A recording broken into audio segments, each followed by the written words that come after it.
Hey guys, welcome back to my channel and welcome back to another renovation challenge here. I have a home called Old Blues Home. Maybe that's supposed to be blue as in like blue, not blues. And it is by Sahara Lady. I butchered that for sure. And they write, when Tom's mother died in a car crash, Tom had to take over her house. He got married and got also 2 kids. Did he just get them? Or did he have them? Like, was he just like, upon marriage, just given 2 kids? They decided to move into this house, but needed so much to be fixed up. Can you please do it for me? Why, yes, I can.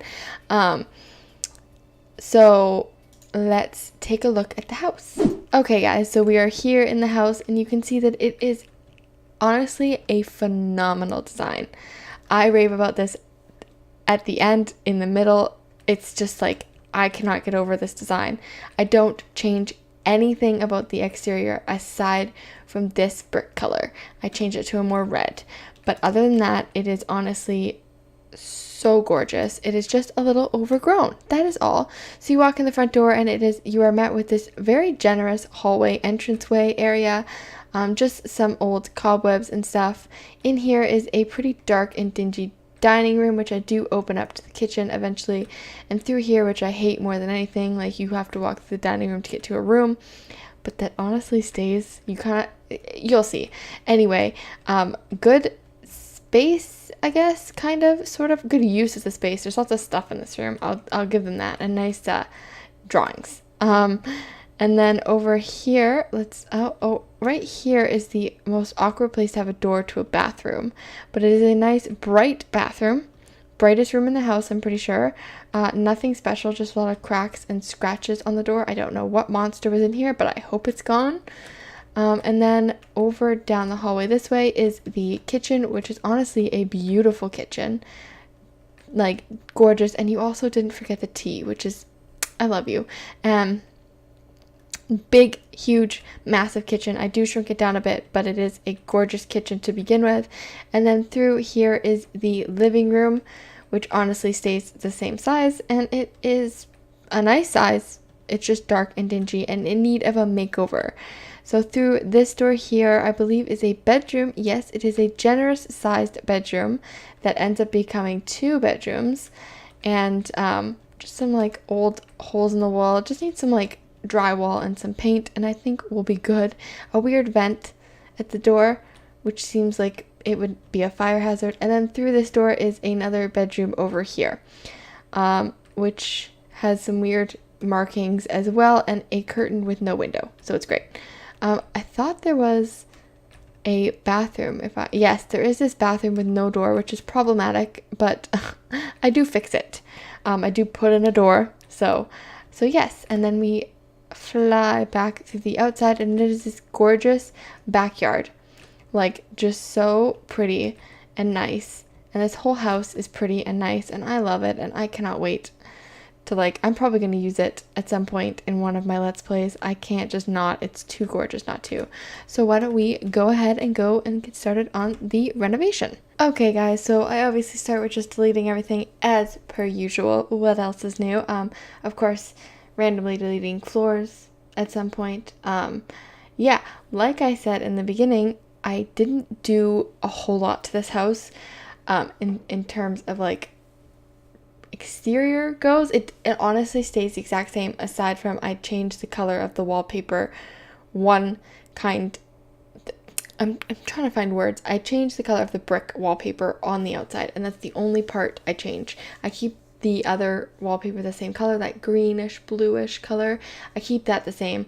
I just wanted the brick to pop more, so I put red in there, and I honestly liked it. I'm surprised it was one of my first picks, and I'm surprised it worked, because usually it doesn't. So yeah, so that, and I don't extend anything. I delete, I think on the interior, I think I delete, what is it, 2 or 3 walls maybe, and I add a wall in order to separate a bedroom, and then I move, I can't remember.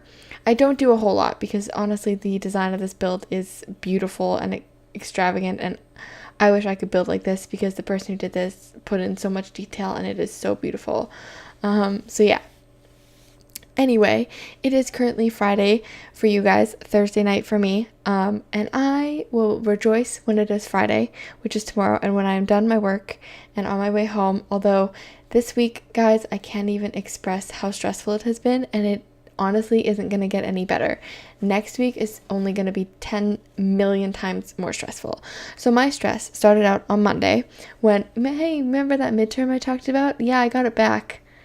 Yeah, I did about as well as I expected I would. I passed, not by a whole lot, but I did pass, which is probably one of my lowest grades ever.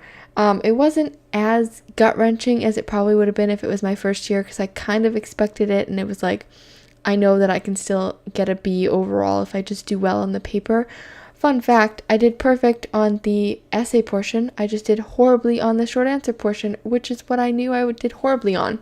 You just know. Sometimes you just know that you didn't, when you don't answer a few or a lot of the questions, you know you did bad.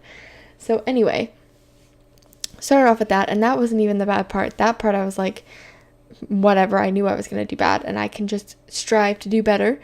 Anyway, I have 2 classes on Monday. I have one class from 1 till 4 and then one from 4 till 7.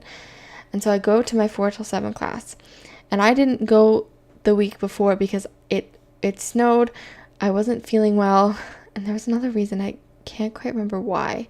Anyway, I didn't go. It doesn't really matter the reason. And so I'm in a group for a group project. I'm in a group of 3. Me, this other girl who I know from a previous class, and this other guy. And so I guess me and the girl weren't there last week, and so we go to class, and the professor's like, since last class there were only 10 of you after the break, I'm doing the discussion before the break, because you guys need to keep up with your readings. I only assigned you 2 articles and 1 chapter to do this week, which is a hell of a lot alone, but we also had a term paper due that day, so like no one did the readings because they were all doing their paper, as to be expected. Anyway, and then he's like, oh, by the way, Janelle and this other girl, her name, and did so-and-so tell you that your presentation is next week? And we looked at each other and were like, no, he emailed me, and he emailed the other girl separately with the same email, just didn't put us in the same email. He emailed both of us at separate times, but he left out the part where we were presenting next week. And so we looked at each other and we were like, no, he didn't tell us that. And he's like, our prof was like, that's what you get for missing last week. And we were like, okay, cool. Didn't know that teachers were, had a vengeance, but apparently you do, because nobody wants to come to your class. That's not our fault. It was also snowing, and this is college. Technically, I pay your salary. So whether I show up or not is not a hindrance on you, and it really shouldn't be.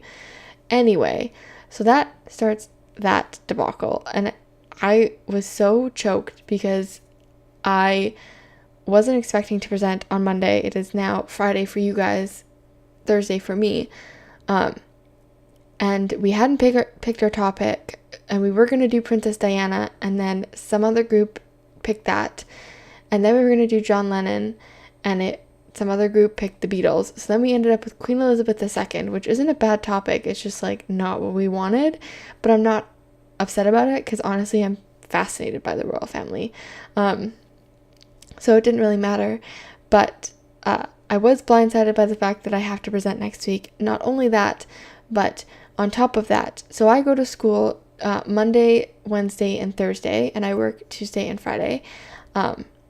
So Monday I have a term paper due, which has to be 10 pages, a presentation that I just learned about, which has to be 15 minutes for the groups, only 5 minutes each, which honestly, I'm not worried about the presentation at all. In fact, I finished it tonight because I was just like, I want to get this done and over with. And then I also have Wednesday, I have a paper due, 5 pages, and Thursday I have a presentation and a quiz in the same class. So my stress level is like through the roof on just things I have to do this weekend. And I don't remember a weekend where I actually enjoyed myself. So luckily after this week, I'm pretty good. I think if my calendar is there, yes. The following week, I have a term paper, which is fine because I have the whole week to do it. and I have a presentation the week after that and also a paper the week after that. So it's not overly busy, but it is just getting through these last few presentations and papers, and then I'm in the home stretch, and then I am done university for the rest of my life, hopefully, unless I decide to go get my master's, but that is a very slim to none chance that I will be doing that. So that has been my week. I hope your week has been a hell of a lot better than mine, because I have been so stressed out. I feel bad for anybody who has talked to me because I've just been grumpy and stressed. It is getting better because I have, like I said, I have my presentation done, my part done, which is such a relief. I'm so glad I did it tonight. And I have the words for my paper in my head. It is just about putting them on, like typing them out. So I will be doing that probably tomorrow night through till Saturday, and then I would just like Sunday to practice my presentation, revise my paper, and just relax for a bit, and then Monday can start the stress all over again. So that has been my week. I am literally in hell. This is what I get. So it is so crazy, and I will be so happy when it is done. So that is how I get partners. I tend to end up with the worst partners in the world. It is just the luck of the draw, I guess. It's just great. The thing that pisses me off is not that I got this guy as a partner, because he is really smart. He's just a little enthusiastic, will I say. But it's nice to have, we just have to make sure to remind him that he only has 5 minutes to talk. Please stay within that 5 minutes. But I don't really mind having him as a partner. I've had worse, to be honest. And I'm just more choked at the way that my professor handled the whole thing and just kind of like called us out in class. It was like, that's what you get for missing class. And it's like, we shouldn't be penalized for missing a class that we pay for. And like, no professor has ever said anything to me aside from, oh, were you sick last week? And I would say yes. Most of the time I wasn't, but I would be like, yeah, or I had like a family emergency or something, or I just tell the truth and be like, nah, I slept in, which is not the case for my 4 p.m. till 7 p.m. class. But I don't like being called out, and I don't think it was appropriate, and I don't think it was called for, because he was upset that there were only 10 people left in his class at the end of it is not my problem. It was also snowing pretty bad that day, so I could understand why people would want to leave. Shouldn't be taken out on 2 students, and honestly, no one was even supposed to present that week. We were supposed to present the week of the 20th, 27th, and the first week of April, but he was like, no, I'm gonna move it up a week.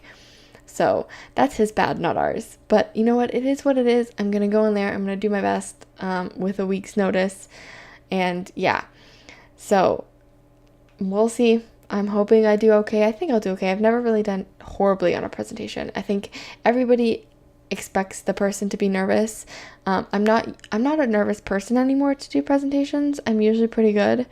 It's just like waiting. I really hope, I told my partners I want to go in there, and if we are doing presentations first thing in the class, which I'm hoping we do, I would like to go first, just so I don't have to sit there like with my nerves building up as I watch other people present.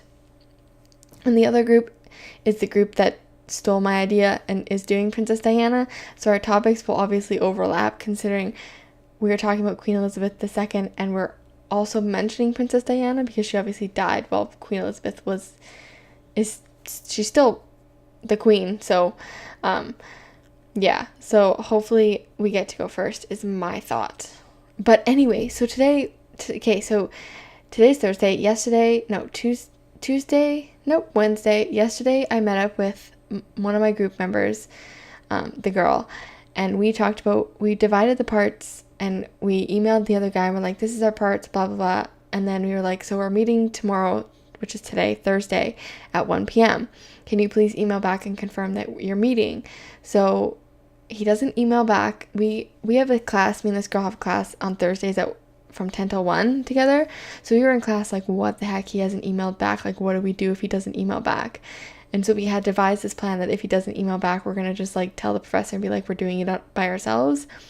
So then He eventually, luckily, just before we left class, emailed us and was like, oh, sorry, I just checked my email. I'm in the library.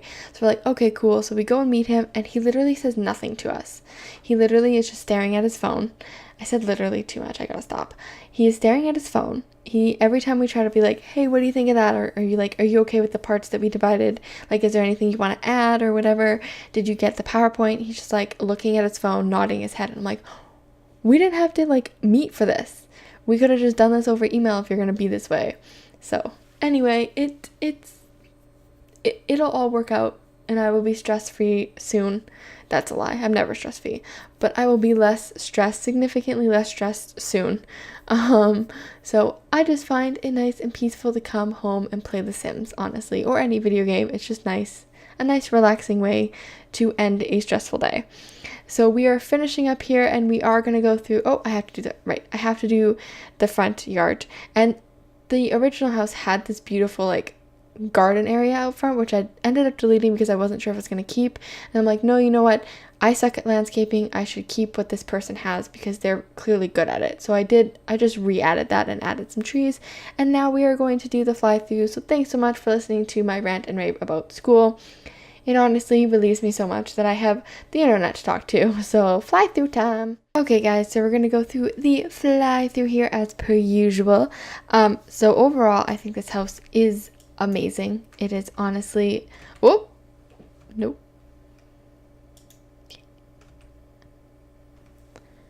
Okay guys, so we're gonna go through the fly through here as per usual, and honestly, I am so in love with this house. Not just like what I did to it, but the overall design of it. Like I didn't extend it in any way. I didn't change the outside in any way aside from just part of the color, all I changed, let's go back outside. All I changed was this color, like the brick color, not even like the house color. So for a renovation, I say this is pretty easy and one of my all-time favorite houses. So you walk in the front door, hopefully, or we could walk in the back door, I guess, and it is met with this sort of open area for the kids to come and play, and then a dining room over here, and through this archway here is the kitchen, which I'm surprised I didn't make open concept, but I thought about doing something different and I kind of like it. And in reality, you can't take down all the walls. So in here is the living room area, kind of small but nice and cozy, and you do have some things for toddlers to play with and a computer, so I think it turned out pretty nice. Straight across here is the master bedroom, which normally I would never put carpet in, but I didn't want to have this wood throughout the entire house, but I didn't want this to be different wood, if that makes sense. So I put in carpet as a compromise. In here we have the master bathroom, which has 0 windows, which is odd. But good place for like a tornado or something. Earthquake, maybe? I don't know. It has a bath, which you saw me extend it because I realized halfway through that, I have a toddler. So kind of need a bath for that. Anyway, straight across here is the girls' room. These rooms were pretty small, so I had very limited space to work with, but I think they turned out nice and cozy. Don't need a lot of room for bedrooms because all your sim really does is sleep pretty much and get changed. Here is the toddler's room, kind of gender neutral for the most part. It is blue, but it could be a girl for sure. Just depends. Happy that I made it that way, and everybody needs butterflies in their life, right? Over here is the teens room, which is the smallest room of the bunch, which I'm very sad because I usually like to go overboard on my teens rooms, but it is what it is, and I didn't want to change the exterior at all. So unfortunately this teen gets stuck with a small room, but I think I made good use of the space. Hopefully you guys agree. And then sneak over here, and it is just another bathroom, just because I hate having only one bathroom with a multiple of Sims in the house, because that just gets too crazy. Out back, it is pretty simple. I tried to put in a pool, but it just didn't work. It was too small, and I'm kind of happy that I didn't, because I tend to do pools in every one of my builds, and I literally never use the pool in any of my gameplay, ever. It's not something that I'm like into. Same with hot tubs. I got so angry that they didn't have hot tubs in The Sims 4, and then when I put them in, I use it for builds and stuff, but I don't actually use it. So it's really weird. Anyway, you have a nice fireplace, some garden beds, monkey bars, and a grill there, and then a seating area as well. and it is pretty low-key, but again, favorite house by far so far. I love it. Thank you to the person who designed it. It was incredible. If you like this video, make sure to leave a big like, and if you want to stay up to date on everything that I do, hit that subscribe button so you don't miss another renovation video or a speed build or a let's play that I do on Tuesday, Wednesday, and Thursdays. So thanks so much for watching, guys, and I'll see you in my next video. Bye, guys!